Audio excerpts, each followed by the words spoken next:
ассалому алайкум бинандагони гиромӣ, нашри ҷанбастии барномаи иттилоотии навидро мустақиман аз телевизиони Сафина манзуратон мегардонем. Дар студия Суҳробшоҳ Давлатзода, сурдатарҷумон Саттор Қувватов.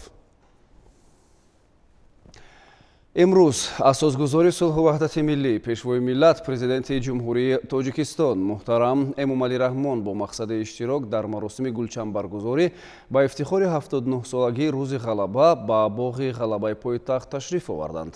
Тафсилоти бештар дар ин бора. 8 май асосгузори сулҳу ваҳдати миллӣ, пешвои миллат, президенти ҷумҳурии Тоҷикистон муҳтарам Эмомалӣ Раҳмон با مقصد اشتراک در مراسم گلچنبرگزاری با افتخار 79 روز غلبه با باغ غلبه پایتخت تشریف آوردند. پرزیدنت جمهوری تاجیکستان سرفرمانده عالی قواهای مسلح کشور گنرال ارتش محترم امامعلی رحمان را رئیس مجلس ملی مجلس عالی جمهوری تاجیکستان، رئیس شهر دوشنبه محترم رستم امامعلی، رئیس مجلس نمایندگان مجلس عالی جمهوری تاجیکستان محمد طاهر زاکرزاده و وزیر مدافع جمهوری تاجیکستان شیرعلی میرزا استقبال گرفتند. پرزیدنت کشور محترم امامعلی رحمان با پاس خاطره افسران و سربازان و همه آنهایی که در جنگ جان خود را نثار کرده اند در نزد آتش جاویدان گلچنبر گذاشتند. با گذاشتن گلچنبر و گرامیداشت قهرمانان مردم تاجیک سرور دولت محترم امامعلی رحمان روان شهیدان راه آزادی را شاد نمودند. در این روز همچنین رئیس مجلس ملی مجلس عالی جمهوری تاجیکستان، رئیس شهر دوشنبه و رئیس مجلس نمایندگان مجلس عالی جمهوری تاجیکستان در نزد آتش جاویدان گلچنبر گذاشتند. بعد انجام مراسم گلچنبرگذاری پرزیدنت جمهوری تاجیکستان محترم امامعلی رحمان و رئیس شهر دوشنبه محترم رستم امامعلی با برداشتن پرده رمزی مجسمه غلبه را بعد انتقال آن به باغ غلبه و نوسازیش افتتاح کردند. در مراسم افتتاح مجمع نوسازی شده همچنین هیئت رسمی فدراسیون روسیه با رهبری معاون رئیس دومای دولتی مجلس فدرالی فدراسیون روسیه کاراول شولبان اشتراک نمودند. همه تدبیرهایی که در باغ غلبه از طرف مقامات اجرایی حکومت دولتی شهر دوشنبه عملی می‌گردد به خاطر پاسداشتن یاد قربانیان جنگ می باشد. باید گفت که قهرمانی و جانیساری پدران و بابایان که در روزهای مدهش جنگ دوم جهانی برای آزادی وطن سینه سپر نمودند همیشه از جانب رهبریت عالی کشور قدر کرده می شود. مورد ذکر خاص است که در عرفه تجلیل روز غلبه با امر پرزیدنت جمهوری تاجیکستان محترم امامعلی رحمان به هر کدام از سابقه‌داران جنگ 40,000 سامانی و از حساب رئیس شهر دوشنبه محترم رستم امامعلی به اشتراکچیان جنگ از پایتخت در حجم 10,000 سامانی کمک یک وقته مالی رسانده شد. همچنین با سپارش پرزیدنت کشور مقامات اجرایی حکومت دولتی ولایت‌ها و شهر و ناحیه‌ها به سابقه‌داران و معیوبان جنگ بزرگ وطنی کمک پولی یک وقته دسترس نمودند.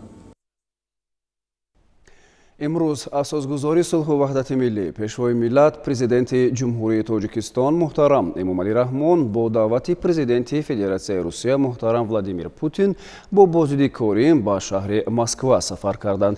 Дар фурудгоҳи байналмилалии Душанбе президенти ҷумҳурии Тоҷикистон муҳтарам Эмомалӣ Раҳмонро раиси маҷлиси миллӣ маҷлиси олии ҷумҳурии Тоҷикистон, раиси маҷлиси намояндагони маҷлиси олии ҷумҳурии Тоҷикистон, сарвазири ҷумҳурии Тоҷикистон, муовини якум роҳбари дастгоҳи иҷроияи президенти ҷумҳурии Тоҷикистон ва дигар шахсони расмӣ гусел намуданд. Дар ин сафар президенти ҷумҳурии Тоҷикистон муҳтарам Эмомалӣ Раҳмонро вазири корҳои хориҷӣ, ёрдамчии президенти ҷумҳурии Тоҷикистон оид ба масъалаҳои робитаҳои хориҷӣ ва дигар шахсони расмӣ ҳамроҳӣ менамоянд.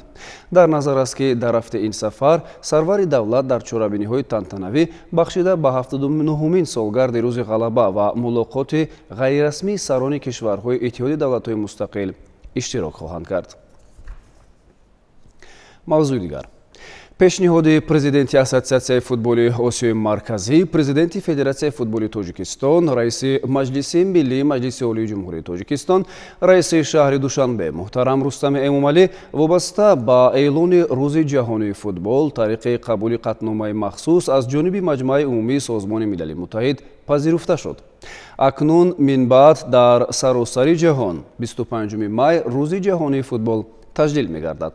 ёдовар мешавем ки 9 феврали соли 2024 раиси Маҷлиси миллии Маҷлиси олии ҷумҳурии Тоҷикистон, раиси шаҳри Душанбе, президенти Ассотсиатсияи футболи Осиёи Марказӣ, президенти Федератсияи футболи Тоҷикистон муҳтарам Рустами Эмомалӣ ба Созмони Милали Муттаҳид пешниҳод намуданд ки нақши футболро дар сатҳи ҷаҳонӣ эътироф намуда, тариқи қабули қатъномаи махсуси Маҷмаи умумии Созмони Милали Муттаҳид рӯзи ҷаҳонии футбол расман эътироф гардад.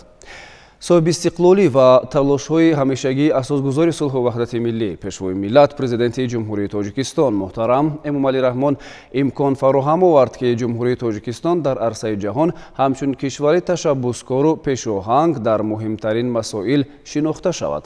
дар ҳамин радиф пешниҳоди саривақтӣ ва ҷаҳонии раиси шаҳри Душанбе муҳтарам Рустами Эмомалӣ бори дигар аз тамаддуни пурғановат ва ташаббускор будани миллати тоҷик ҷомеаи ҷаҳонро огоҳ сохт. муҳимият ва саривақтӣ будани пешниҳоди раиси шаҳри Душанбе муҳтарам Рустами Эмомалӣ ҷиҳати эълон намудани рӯзи ҷаҳонии футболро ба инобат гирифта Маҷмаи умумии Созмони Милали Муттаҳид бо иттифоқи ором ин ташаббусро қабул кард. ин ташаббус замина мегузорад ки Тоҷикистони соҳиби истиқлол дар арсаи байналмилалӣ шӯҳрати ҷаҳонии худро афзун бахшад ва ҷаҳониён аз манфиати иқдомоти шоистаи фарзандони наҷибу сиёсатмадори миллати тоҷик баҳраманд гарданд. мусаллам аст ки варзиш дар ҳаёти инсоният аз ҷумлаи беҳтарин роҳҳои беҳдошти саломатӣ ва пешбурди тарзи ҳаёти солим, инчунин василаи муҳимтарини пайванди халқу миллатҳои гуногун ба шумор меравад. мардумони сайёраи замин бештар аз 150 сол аст ки ба футбол машғуланд ва ин бозӣ аз замони пайдоиш то кунун як вазифа ва як ҳадаф дорад ки он ба ҳам овардани инсонҳо мебошад. имрӯз ҳатто дар хурдтарин мамлакати олам одамон ба футболбозӣ машғуланд, яъне футбол ҳамчун маҳсули эҷоди тафаккури инсонӣ аз як бозии оддӣ ба омили пайвандгари инсоният табдил ёфтааст. маълум аст ки футбол дар баъзе кишварҳо ҳамчун варзиш маъруф аст, вале он танҳо як бозӣ нест.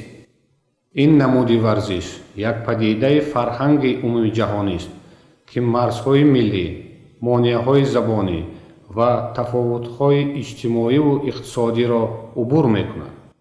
ин як варзишест ки ҷаҳонро муттаҳид месозад ва бо забони универсалӣ сухан мегӯяд, ки ба ҳамагон маълум аст, яъне аз кӯчаҳои пур аз мухлиси шаҳрҳои бузург сар карда то деҳаҳои дурдастарини ҷаҳон футболро мешиносанду бозӣ мекунанд.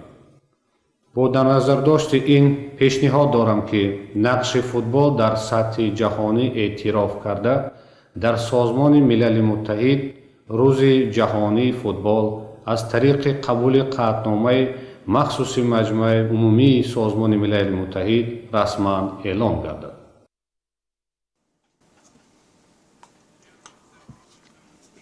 Генеральная ассамблея приступает к принятию решения по проекту резолюции А/78/Л56 «Всемирный день футбола». Могу ли я считать, что ассамблея желает принять проект резолюции А/78/Л56? Решение принимается.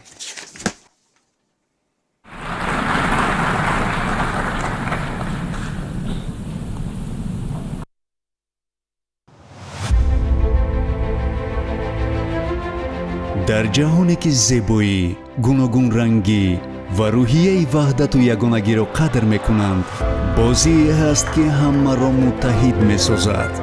футбол.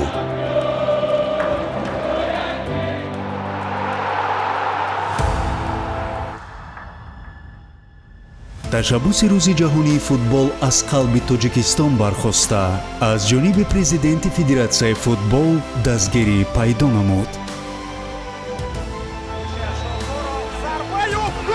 ин чашмандозе аст ки аз марзҳо фаротар мераваду ишқи ҳамагонро ба футбол афзун мегардонад.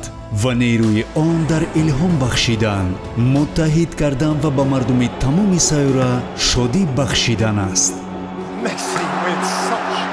орзу ҳамон вақт ба эътирофи умуми башарӣ табдил ёфт ки ассамблеяи генералии созмони милали муттаҳид расман рӯзи ҷаҳонии футболро бо мусоидати Тоҷикистон тасдиқ намуд ва он на танҳо барои мардуми Тоҷикистон, балки барои тамоми ҷаҳон марҳилаи таърихӣ гардид.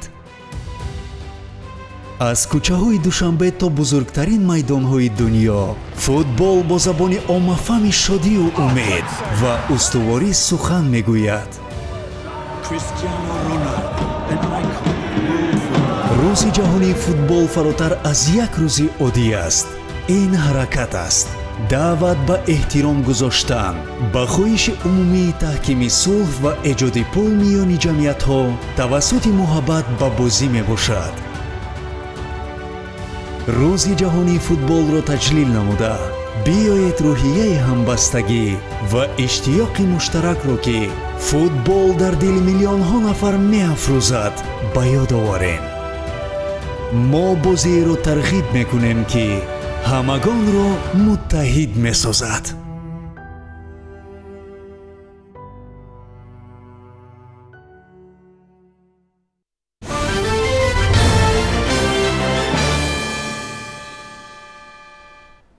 идомаи барнома. имрӯз таҳти раёсати раиси маҷлиси намояндагони маҷлиси олии ҷумҳурии Тоҷикистон Маҳмадтоҳир Зокирзода иҷлосияи панҷуми маҷлиси намояндагони маҷлиси олии ҷумҳурии Тоҷикистон давати шашум баргузор гардид.